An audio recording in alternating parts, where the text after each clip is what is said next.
Hello. So, one thing that I've been struggling with recently is trying to get a drive shaft made.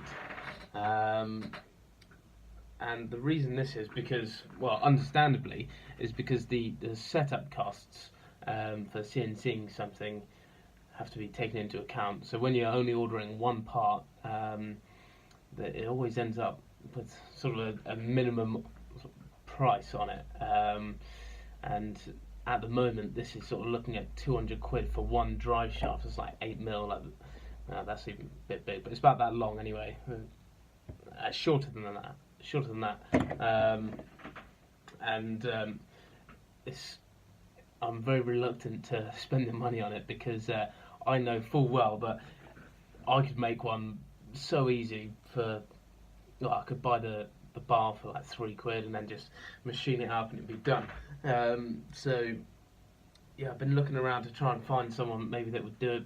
At the moment, everyone that is looking at it is they're doing it on where they've got to program in the CNC, where they're not doing it by hand. I'm surprised that there's no one around that just does small units just by hand.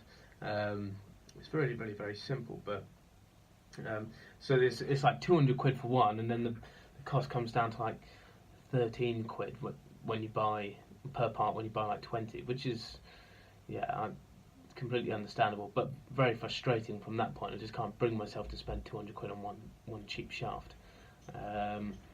So, afternoon, Joe. Good afternoon. Joe's back from school. Say hello. Hello. Where was I? Yeah, so decided not to spend the money on that, and for the meantime, oh dear, we're slipping. Oh, probably not great, my crack screen. And for the meantime, I'm probably just going to find someone with a lathe, and well, I have found someone with a lathe actually, but I need a milling machine as well, so I'm just going to file those bits by myself carefully. It should work just for this initial sort of pull testing. It's not going to be used extensively for, they're not lifetime tests that we're doing. It's just a couple of performance tests. So it should do for now. And then once we know that that's the correct shaft, then I can go ahead and order 20 of them.